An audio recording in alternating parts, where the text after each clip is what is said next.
आप मुझे उस डेविल के रूम में रहने के लिए कैसे कह सकती हैं? आपको पता है ना, जब वो घर में होते हैं तो मैं डर में रूम के बाहर तक नहीं निकलती हूँ। ऐसे मैं उनके रूम में कैसे रह सकती हूँ? नहीं नहीं, मैं बिल्कुल भी नहीं जाऊंगी। जिस शादी में मैं बाराती बनकर गई थी, उसी में मुझे दुल्हन बनाकर मंडप में बिठा दिया गया। शायद ही कभी किसी के साथ ऐसा हुआ होगा। इश्की अभी भी राजवीर के साथ मंडप में ही बैठी हुई थी। इश्की को देखकर ऐसा लग रहा था जैसे उसने अपने होश पूरी तरह खो दिए हैं। वहां मौजूद सभी लोग, यहाँ तक कि राजवीर के घर वालों को भी यकीन नहीं हो पा रहा था कि इश्की अब राजवीर की पत्नी और सिंघानिया खानदान की बहू सच में बन चुकी है। तभी पंडित जी ने कहा, शादी की रस्में पूरी हुई, आज से आप दोनों पति पत्नी हैं। तभी राजवीर ने कहा, चलो दादी का आशीर्वाद लेते हैं। राजवीर और किसी के पास नहीं गया। ये देख अर्नव और कोमल को बुरा लगा, पर जैसे उन्हें इसकी आदत हो चुकी है, दोनों दादी के पैर छूते हैं। खुश रहो दोनों, जीते रहो बेटा, जीते रहो। एक खामोशी के बाद अर्नव राजवीर के पास आकर उससे कहता है, बेटा राजवीर, तुमने इश्क से शादी तो जरूर कर ली है, लेकिन जिस वजह से की है उसके लिए तुम्हें थोड़ा और इंतजार करना होगा। बेटा ये शादी वैलिड नहीं है, क्योंकि इशू अभी सिर्फ 19 साल की हुई है और लड़कियों की शादी की लीगल एज अब 21 साल हो चुकी है। कोर्ट इस शादी को कभी एक्सेप्ट नहीं करेगी और तुम्हारी शादी कभी रजिस्टर भी नहीं हो पाएगी। अब इस बात की चिंता मत कीजिए, मैंने वसीयत में अपनी शादी की एज 29 से 32 कर दी है। इसका मतलब है कि हमारे पास अब इशू की उम्र 21 साल होने तक का टाइम है। जैसे ही इशू 21 साल की होगी, हमारी शादी रजिस्टर हो जाएगी। Don't worry. इसके बाद राजवीर अपने रूम में चला जाता है। राजवीर को वहाँ से जाता देखकर अर्नब भी वहाँ से चला जाता है। राजवीर के जाने के बाद कोमल इश्की के पास आती है और कहती है, बेटा अब तुम एक पवित्र रिश्ते में बन चुके हो, तो इसे पूरे दिल से निभाना। पवित्र बंधन में या जबरदस्ती के बंधन में? आपने भाई को रोका क्यों नहीं? मीशा अब शांत हो जाओ, जो होना था सो हो गया। इसकी बेटा आज तक तुमने राजवीर का सिर्फ गुस्सा देखा है, मगर मेरी मानो वो दिल का बहुत साफ है बेटा। इश्की अभी भी चुपचाप खड़ी है। वो कुछ सोच ही रही होती है कि अचानक मिशा उसके पास आती है और उसका हाथ पकड़कर उसको अपने रूम में ले जाती है। मैं उस दिन को कोसती हूँ जिस दिन मैं तुमसे मिली थी। अब इसमें मेरी क्या गलती है? मेरी क्या गलती है? तूने कुछ बोला क्यों नहीं? मैंने बोलने की कोशिश की थी, लेकिन उन्होंने मुझे ऐसे घूर के देखा कि मैं चुप रह गई। तूने अपने चुप होने का नतीजा देख लिया।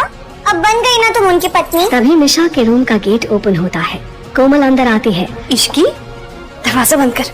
और इश्की को देखकर कहती है, इश्की तुम यहाँ पे क्या कर रही हो? बेटा अब तुम इस रूम में नहीं रहोगी, बल्कि राजवीर के रूम में रहोगी। ये सुनते ही इश्की घबरा गई और चिल्लाकर बोली, बिल्कुल भी नहीं आंटी, आप मुझे उस डेविल के रूम में रहने के लिए कैसे कह सकती हैं? आपको पता है ना, जब वो घर में होते हैं तो मैं डर में रूम के बाहर तक नहीं निकलती हूँ। ऐसे मैं उनके रूम में कैसे रह सकती हूँ? नहीं नहीं, मैं बिल्कुल भी नहीं जाऊंगी। हाँ माँ, इश्की कैसे रहेगी भाई के साथ? रूही मिशा से बड़ी पर उसकी सौतेली बहन थी, पर रूही राजवीर की सगी बहन थी।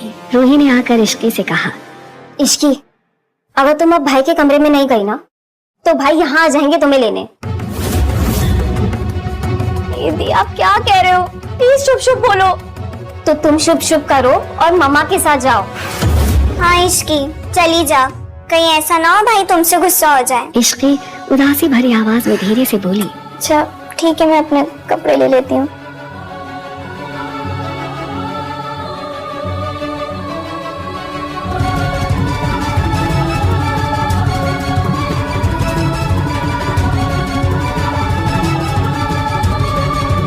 जाओ अंदर जाओ। एक तो आप मुझे उस डेविल के हवाले कर रही हैं, ऊपर से आप मेरे साथ अंदर भी नहीं चल रही हैं। ऐसी बात नहीं है बेटा कि मैं तुम्हें अकेले छोड़ना चाहती हूँ। पर असली बात ये है कि राजवीर के रूम में हम घर वालों का जाना मना है। तब तो मैं भी नहीं जाऊंगी। कहीं उन्होंने मुझे देखा और उन्हें गुस्सा आ गया तो? नहीं, ऐसा कुछ भी नहीं होगा। राजवीर तुम्हें कुछ नहीं कहेगा। तुम जाओ, अंदर जाओ। इश्की ने आगे कुछ नहीं कहा। जाओ।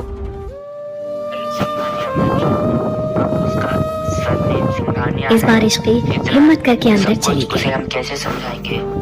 मुझे उसने एक चैन की सांस ली और फिर मिशा को कॉल करने लगी। वो बच्ची है। उधर मिशा कॉल उठाते ही बोली, क्या हुआ? और कुछ नहीं। किसी भी सिर्फ वो टेबल अभी तक दिखा नहीं है। ये सुनते ही मिशा ने चैन की सांस लिया और बोली, चल कर यार, तूने थोड़ी ना कुछ किया। जो किया है भाई ने किया है। और वैसे भी इसमें तेरी कोई गलती नहीं है। तुझे डरने की ना कोई जरूरत नहीं है। अच्छा जी, तू तो मुझे ऐसे ज्ञान दे रही जैसे तू तुमसे डरती ही नहीं। मिशा ने बात छुपाने की कोशिश की। अरे मैं तो इसलिए डरती हूँ ना क्योंकि मैं हर दूसरे दिन कोई ना कोई कांड करती रहती हूँ। लेकिन तूने कुछ किया है नहीं ना? चल समझ में नहीं चल की बच्ची, सब तेरी वजह से हुआ है। मैं उस दिन तेरे घर खाने पर आती हूँ ना, मैं फंसती। बस रात बीत जाने दी, फिर कल सुबह देखा क्या करती हूँ तेरे साथ। अच्छा, अगर तुझे इतना ही डर लग रहा है ना तो एक काम कर, भाई के आने से पहले चेंज कर ले और सो जा। और वो सच्चाई को हैंडल करने के लायक नहीं हो जाती। उसे जहाँ पर जान का खतरा होता है ना, जिसकी वजह से उसकी कहाँ आती है? और खराब अरे हो जाए। पागल ऐसे ही दिन लड़की, बीत सोने का गए। नाटक तो कर सकती की है ना। हालत थोड़ी बेहतर हो गई थी तो आज के लिए तक ड्रामा इनफ था। मिशा कॉल कट कर देती है। मिशा के फोन काटते ही, हेलो? हेलो? इतनी क्लोज थी। मिशा की बच्ची, तुम हिम्मत कैसे मेरा फोन कट करने की? मिशा ही फिर हो जाएगा तो फिर बताती हूँ तुम्हें। थी और उसके साथ रहती थी। इस वक्त इसकी को डिस्चार्ज मिल गया था और वो घर वापस जाने वाले थे। इश्की ने और चेंज करने के लिए चली जाती है। थे। हम कितने देर में निकलने वाले हैं? इश्की ने सवाल किया। राजवीर अपने स्टडी रूम में बैठकर कुछ फाइल्स चेक कर रहा था। मिशा ने जवाब दिया। तभी उसके पास "वैसे समर आज का तेरा कॉल पति आया। नहीं आया?" इश्की ने मिशा से सवाल किया। राजवीर ने "उसे कुछ फाइल्स काम चेक आ करते गया। करते समर का वैसे कॉल जब पिक किया। वो तो कभी समर तेरा बोला, पीछा साथ छोड़ता ही नहीं है। तू जब भी जहाँ भी जाती है तेरे पीछे पीछे पूछ की तरह चला आता है। तू जितने दिन राजवीर यहाँ पर केवल आई, उतने स्माइल दिन के वो साथ भी बोला, तेरे साथ आ रहा करने था। दो। इसके रेयान के बारे में उसके बात बाद कर जो रही होगा थी संजना और बर्दाश्त नहीं इसकी कर पाएगी। बातों को सुनकर मिशा को जबरदस्त हंसी आ तो रही सर थी। राजवीर सिंघानियों को उसने परखने में बहुत अपनी बड़ी हंसी गलती पर करती कंट्रोल है। कर रखा था। फिर उसने इसकी से कहा, अरे वो तो तेरे लिए आता सबसे है पहले तो इसकी। केशव दीवान के मैंने बारे में तुझे जितने भी बताया था प्रूफ्स हैं, ना, वो तुझे सारे अपनी क्राइम बहन डिपार्टमेंट को मानता दे। है। हाँ मुझे पता है, मुझे नेक्स्ट याद है सर की तूने सजा बताया था। लंबी होनी चाहिए। लेकिन ये सुनने के तूने बाद मुझे समर कई ने सारी फिर से चीजें पूछा, नहीं बता रही है। तू मुझे ठीक से पता क्यों नहीं करने रही दो है? जो करना है। मैं तुझे सब कुछ तुम्हारे पास जो बताऊंगी फोटोज ना, हैं वो लीक कर लेकिन देना। पहले तू घर तो उसे भी तो चल। पता चलना चाहिए उस रात ठीक किसके सवालों साथ से है। बचने की कोशिश कर रही थी। राजवीर ने फोन इसकी कट किया। मिशा से लाख सवाल करती रहती, जैसे वो कहाँ रहती थी, क्या काम करती थी, उसके जिंदगी में कोई था कि नहीं, उसके कोई नए राजवीर जैसे ही अपने रूम में चेंज करने के लिए गया, उसकी नजर बेड पर सोती इश्की पर गई, सारी बातें थी जो कि सर से पैर तक खुद को चादर से कवर किए हुए थी। राजवीर उसको देखकर मुस्कुराता है और चेंज करने चला जाता है। राजवीर के ऑर्डर के इश्की मुताबिक बिना कसकर अपनी आंखें उसे बंद बताए करके खुद से बोली, उनकी शादी के बारे में या विवाह के बारे में पता नहीं किसी क्यों को आज कुछ रात भी नींद नहीं नहीं बता आ रहा रही है। था। और मैं तो इसी टेबल वजह से से पहले से जाना ऐसा चाहती थी। कोई भी इंफॉर्मेशन इश्की को नहीं देना चाहती थी, क्या जिसकी हो वजह रहा से है? राजवीर को बाद में मुझे गुस्सा इनके रूम में आया और आना ही नहीं उसे चाहिए दिक्कत था। हो।